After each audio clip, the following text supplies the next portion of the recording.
हाँ जी, हम last topic में आ गए हैं और लास्ट टॉपिक आपका है heat transfer by radiation. Radiation के थ्रू आपकी हीट ट्रांसफर कैसे होती है वो हमें स्टडी करना है। हाँ, इस चैप्टर के लास्ट टॉपिक में आ गए हैं थर्मल रेडिएशन।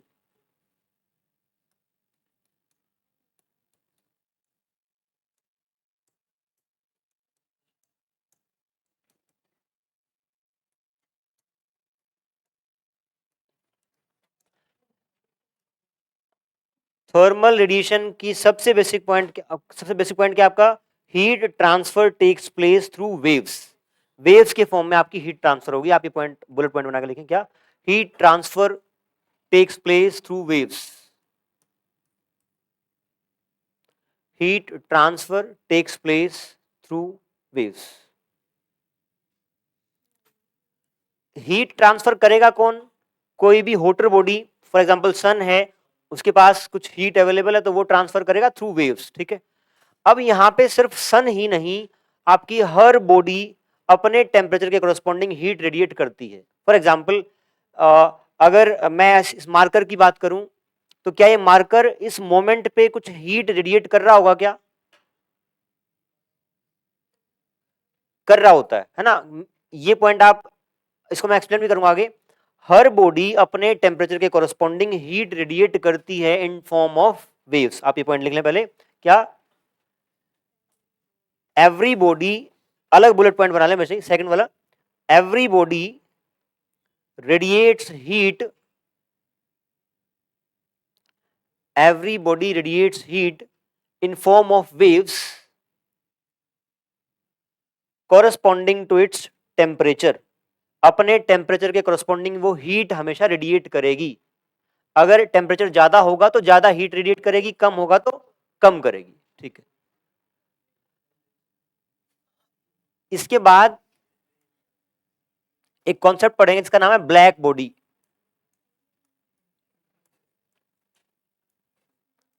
जो सेकंड पॉइंट लिखवाया है दोबारा बोल देता हूं, हर बॉडी अपने टेम्परेचर के कोरस्पॉन्डिंग हीट रेडिएट करेगी इन फॉर्म ऑफ वेव्स। ठीक है, अब कॉन्सेप्ट आपका ब्लैक बॉडी का। ब्लैक बॉडी के कॉन्सेप्ट में आप दो बातें याद रखेंगे। Black body is perfect absorber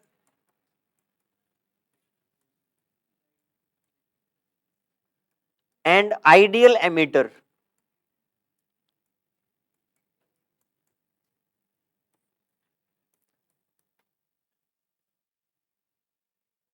black body is perfect absorber and ideal emitter. इन दोनों टर्म्स का बहुत इंपॉर्टेंस है, इनका मीनिंग क्या है वो समझेंगे अभी। फॉर एग्जाम्पल, ये कोई बॉडी है, अगर ये परफेक्ट एब्जॉर्बर है इसका मतलब इसके ऊपर जो भी heat in form of waves incident होगी वो उसको सारी को एब्जॉर्ब कर लेगा। परफेक्ट एब्जॉर्बर का मतलब कोई भी सब्सटेंस उसके ऊपर वेव्स के फॉर्म में जो भी हीट इंसिडेंट होगी वो सारी सारी को एब्जॉर्ब कर लेगा। आप ये आइडियल परफेक्ट एब्जॉर्बर की डेफिनेशन लिख लें, क्या? all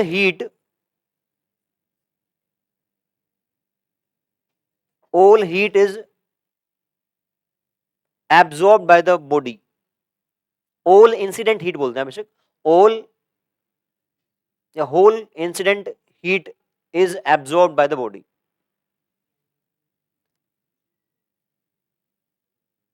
क्लियर है? जो भी हीट उसको उसके ऊपर इंसिडेंट होगी in terms of in form of waves वो सारी की सारी को एब्जॉर्ब कर लेगा। अब देखते हैं आइडियल एमिटर का क्या मतलब है। आइडियल एमिटर का मतलब है, इसमें हम दो बॉडीज लेंगे, एक ब्लैक बॉडी और एक नॉर्मल बॉडी। दोनों का टेम्परेचर बराबर है और अपने टेम्परेचर के कोरस्पॉन्डिंग वो हीट रेडिएट करेंगे इन फॉर्म ऑफ वेव्स। ठीक है, लेकिन यहां पे जो हीट रेडिएट करता है वो अलग अलग वेवलेंथ की करता है। वेवलेंथ वर्ड सुना है आपने कहीं पे? जो भी वेव होती है उसकी एक वेवलेंथ होती है, और वेवलेंथ आपकी वेव दो क्रेस्ट्स के बीच का डिस्टेंस ऐसा पड़ा कहीं पे, है ना? जैसे वेव्स का अपने आप में चैप्टर है, हम वो डिटेल में पढ़ेंगे। जैसे ऐसा शेप है, ये अपने आप को रिपीट करेगा, तो क्रेस्ट बोलते हैं हाईएस्ट पॉइंट को। तो दो क्रेस्ट के बीच का डिस्टेंस को वेवलेंथ बोलते हैं। आपको अब यही समझना है कि ये जब हीट रेडिएट करेगा तो जो वेव्स होंगी उनकी अलग अलग वेवलेंथ हो सकती है। एग्जाम्पल कि यहां पे ये λ1 वेवलेंथ की हीट रेडिएट कर रहा है, या λ2 वेवलेंथ को रेडिएट कर रहा है, λ3 को रेडिएट कर रहा है, λ4 को रेडिएट कर रहा है। अगर मैं इनका ग्राफ प्लॉट करूं, इसका ग्राफ इंटेंसिटी या रेडिएशन इंटेंसिटी आप बोलें,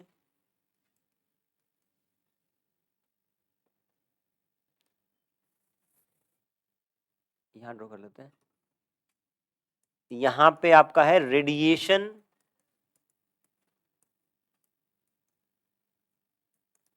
इंटेंसिटी वर्सेस लैम्डा।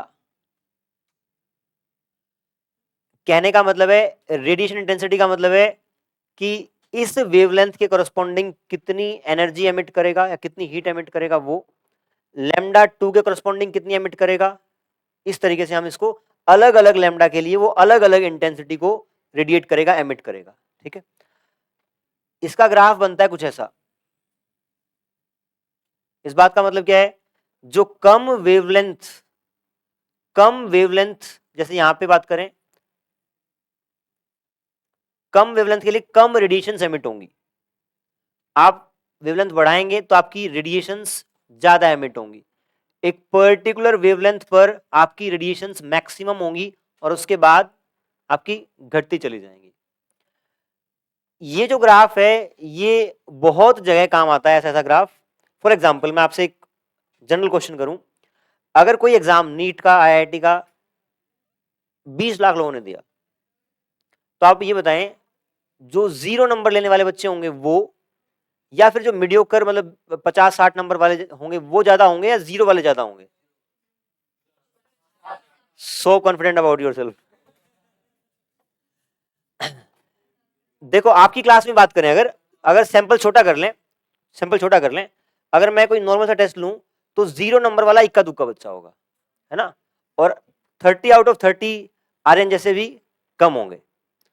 मैक्सिमम कहां होंगे? बीच में 10-12 नंबर वाले। तो मीडियोकर ज्यादा होते हैं। ये ग्राफ भी एग्जैक्टली वही, मैं ये कोई आपका मजाक में नहीं बता रहा हूं, ये बात, ये पॉइंट, ये ग्राफ बहुत जगह वैलिड होता है। जिसकी वेवलेंथ कम है उन रेडिएशंस का नंबर कम है, आपकी वेवलेंथ बढ़ रही है तो उनका नंबर बढ़ रहा है। एक मीडियोकर वेवलेंथ पे मैक्सिमम नंबर ऑफ रेडिएशंस हैं, और उसके बाद जब वेवलेंथ बढ़ेगी तो further number of radiations corresponding to that particular wavelength also decreases. ठीक है, ये ग्राफ मैंने बताया ब्लैक बॉडी के लिए।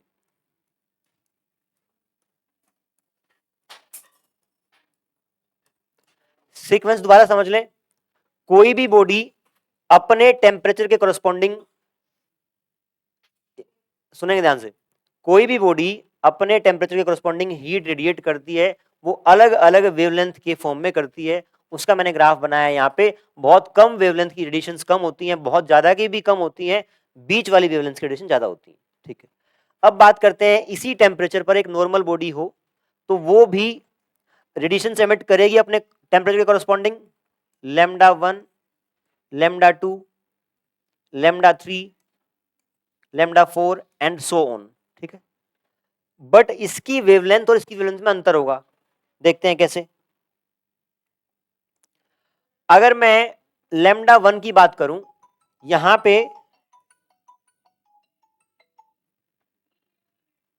पे ये नंबर यहां पे है,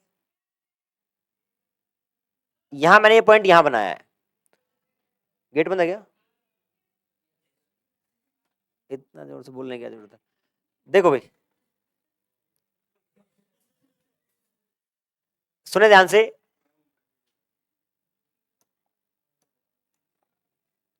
ये λ1 है, ये λ2 है। ब्लैक बॉडी में λ1 के करस्पॉन्डिंग जितनी रेडिएशंस थी नॉर्मल बॉडी में उससे कम है। मैंने ये जो येलो डॉट बनाया उससे नीचे बनाया है। दोबारा रिपीट कर रहा हूं, क्या λ1 वेव की करस्पॉन्डिंग जितनी रेडिएशंस ब्लैक बॉडी में थी उससे कम होंगी नॉर्मल बॉडी में। तो इसलिए लैम्डा 1 पर number of radiations for black body ज्यादा है और येलो वाला डॉट है वो नॉर्मल बॉडी के लिए तो कम है। सिमिलरली लैम्डा 2 की बात करोगे तो वो भी कहीं कम होगा उससे।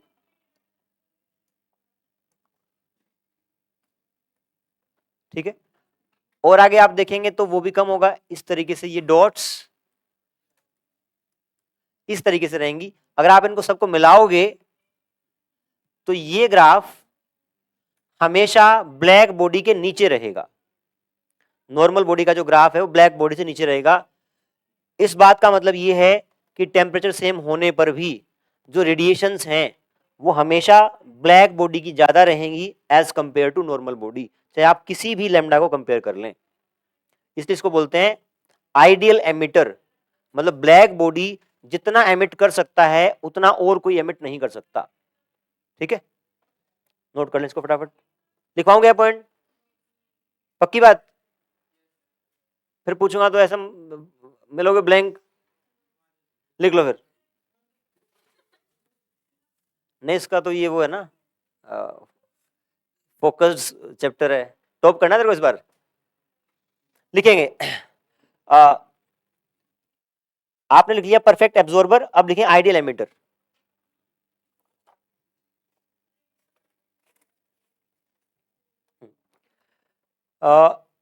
radiations emitted by a black body corresponding to all wavelengths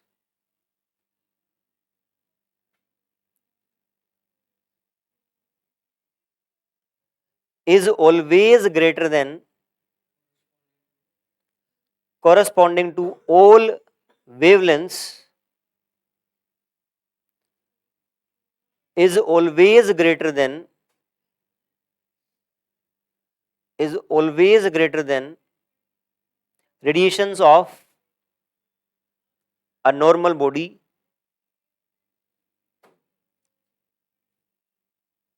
at same temperature।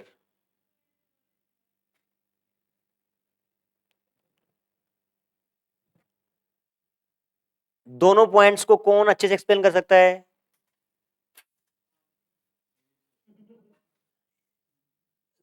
तेरे इतने थप्पड़ लग जाए छोरे, ठीक है ना? बताओ, ट्राई करोगे?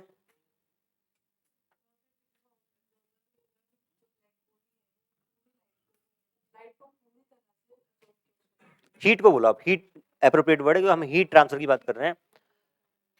तो पूरी तरह मतलब जितनी हीट उसके ऊपर इंसिडेंट होगी सारी सारी को एब्जॉर्ब कर लेगी, पकड़ लेगी। ठीक है, और एमिटर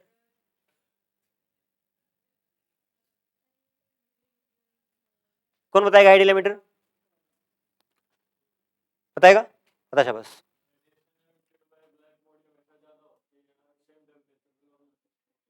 चाहे किसी भी वेवलेंथ की बात कर ले। ठीक है, आ जाए, बैठ जा, आ जाओ।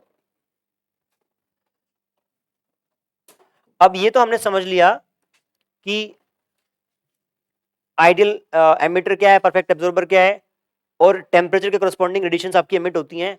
बट उसको क्वांटिफाई कैसे करें? कहने का मतलब अगर आपको टेम्परेचर पता हो तो कितनी हीट वो पर सेकंड रिलीज कर रहा है ये कैसे जाने?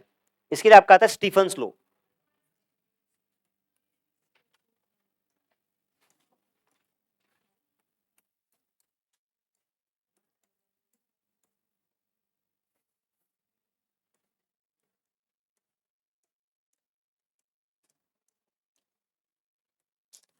स्टीफन्स लॉ जनरली एक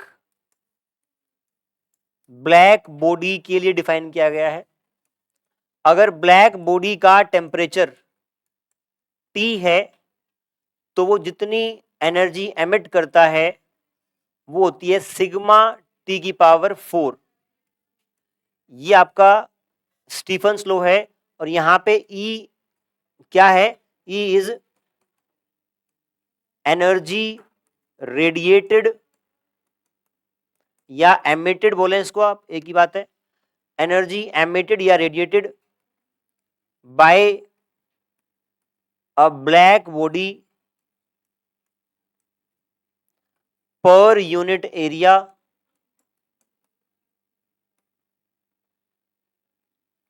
पर यूनिट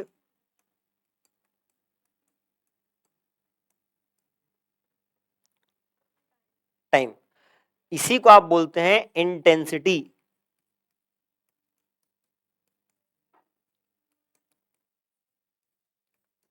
जहां भी आपके सामने इंटेंसिटी वर्ड आएगा तो आप यही यूज करेंगे। क्या इंटेंसिटी क्या होती है?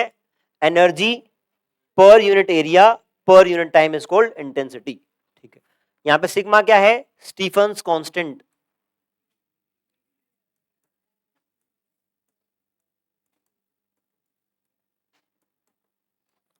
और इसकी एक वैल्यू होती है स्टीफन्स कांस्टेंट की, वो लिख लेते हैं।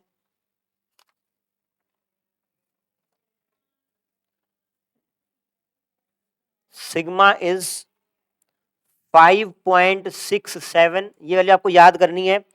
5.67 10 की पावर -8 इन एसआई यूनिट्स।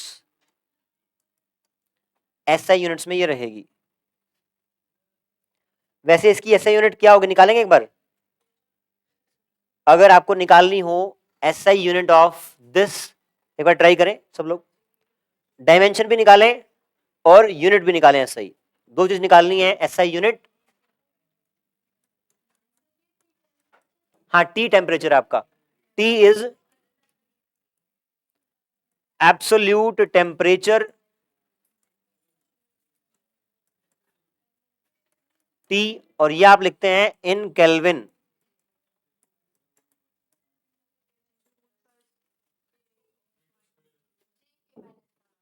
आप बताएं क्या करें, यूनिट बता रहे हैं ना, जूल पर मीटर स्क्वायर पर सेकेंड। That's it. ये किसकी यूनिट है? मैं इसकी पूछ रहा हूं, सिग्मा की पूछी है मैंने। आपको निकालनी है सिग्मा की एसआई यूनिट निकालनी है, उसी का डायमेंशन निकालना है।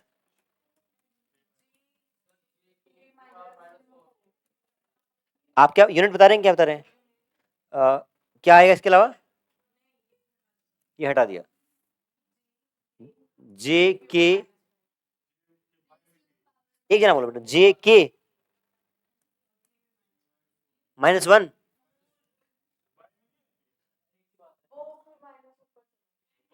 आगे बताएं, बस दैट्स इट। सही है क्या? सही है। अरे देखो ध्यान से, इसकी यूनिट क्या होगी? इसकी है energy per unit area per unit time. जो उसने बताया वो सही था वहां तक तो। हाँ, जूल पर मीटर स्क्वायर पर सेकेंड, और यहां से टाइम का है ये नीचे ले जाएं, पर के की पावर 4। यहां तक तो आपका ठीक था, आपने उसको ऊपर के की पावर -4 लिखा था, ठीक है। बट ये आपने दो टर्म छोड़े हैं, तो ये यूनिट रहेगी आपकी किसकी? सिग्मा की, एसआई यूनिट। अगर डायमेंशन निकालेंगे तब कैसे निकालेंगे? डायमेंशन निकालो इसकी।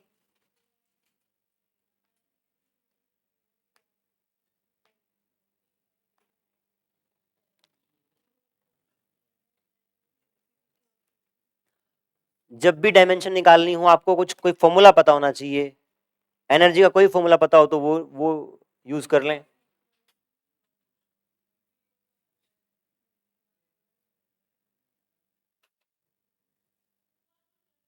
एनर्जी का फॉर्मूला पता है आपको? सूर्यांश आपको पता है वही? आदित्य सीधा सीधा बैठो ले।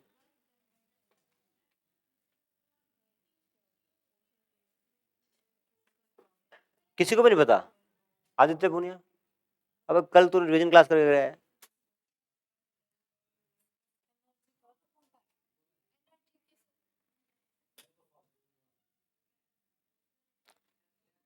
सीधा बैठना होता है। वो है ना, फिट करनी होती है, फिट कर जो ऐसे बंद करके उस खांचे में फिर रखेंगे क्या? पशु हो? हाँ भाई, एनर्जी डायमेंशन।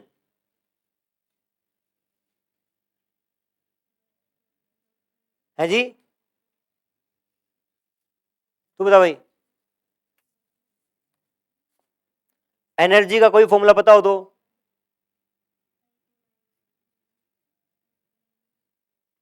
श्लोक जी आप कोई भी एनर्जी बता दो जो आपको पता है उसका क्या फॉर्मूला होता है, हाफ एम स्क्वायर। ठीक है, हाफ एम स्क्वायर पता है, उस फॉर्मूले को यूज करके क्या आप एनर्जी का डायमेंशन निकाल सकते हैं, निकालो। एम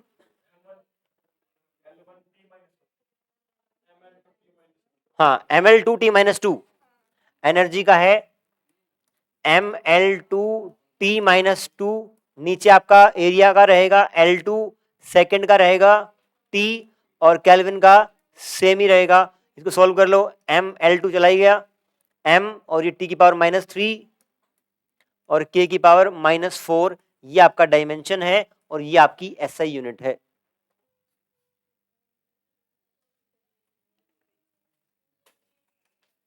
ठीक है,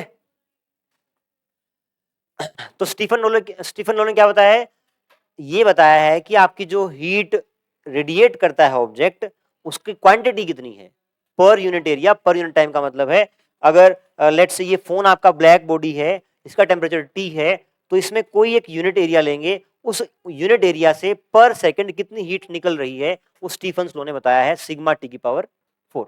ठीक है, नेक्स्ट लिखेंगे इसका ही, rate of emission of radiation, rate of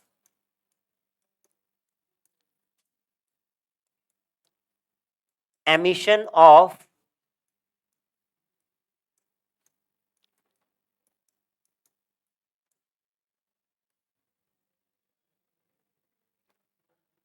अगर आपकी कोई ब्लैक बॉडी है, उसका टेम्परेचर T है और सराउंडिंग का टेम्परेचर T0 है, ये क्या है आपकी ब्लैक बॉडी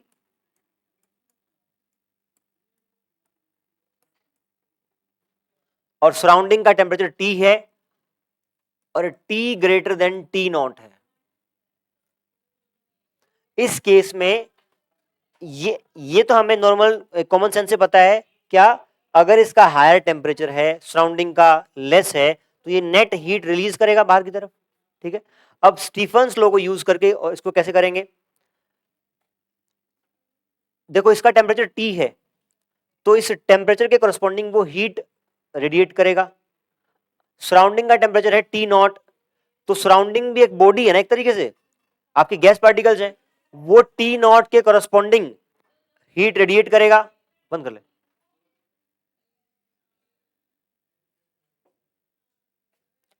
वो T0 के करस्पॉन्डिंग हीट रेडिएट करेगा। लेकिन आपकी जो ब्लैक बॉडी है वो परफेक्ट एब्जॉर्बर है, तो T0 के करस्पॉन्डिंग जो हीट रेडिएट कर रहा है उसको एब्जॉर्ब करेगा। दोबारा बोलूं, हाँ जी, जो ब्लैक बॉडी है ये इस टेम्परेचर के करस्पॉन्डिंग हीट रेडिएट करेगा। जो सराउंडिंग में आपकी सराउंडिंग है वो भी एक बॉडी है, वो T0 के करस्पॉन्डिंग हीट रेडिएट करेगी। वो T0 के करस्पॉन्डिंग जो हीट रेडिएट करेगी और इसके ऊपर गिरी वो, तो ये आपका परफेक्ट एब्जॉर्बर होता है, उसको एब्जॉर्ब करेगा। तो इसमें हो क्या रहा है कि लगातार ये हीट रेडिएट भी कर रहा है और हीट एब्जॉर्ब भी कर रहा है, लेकिन यहां पे हीट रेडिएशन है वो ज्यादा है as compare to heat absorption, तो नेट आपका एमिशन रहेगा। ठीक है, तो आप लिखें जो E है, ये मैं लिख रहा हूं रेडिएशन और फिर लिखूंगा absorption. Radiation is sigma T की power 4, absorption is sigma E1 बोल दिया, E2 इज सिग्मा T0 की पावर 4। जितनी वो हीट रेडिएट कर रहा है सराउंडिंग, उतनी को वो लगातार एब्जॉर्ब कर रहा है। लेकिन since T is greater than T0, therefore E1 will be greater than E2, तो नेट रेट ऑफ रेडिएशन या नेट रेडिएशन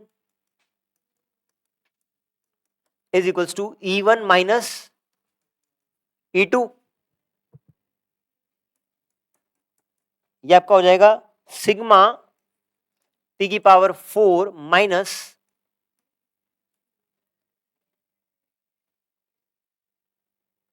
ये आपकी नेट रेडिएशन का रेट है। ये आपका डिनोट करेगा नेट हीट एनर्जी रेडिएटेड पर यूनिट एरिया पर यूनिट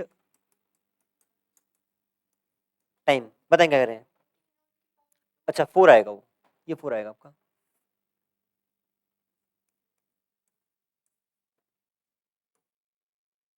ठीक है, सिग्मा यहां पे स्टीफन्स कांस्टेंट है, टी क्या है, temperature of black body and T not is temperature of surrounding.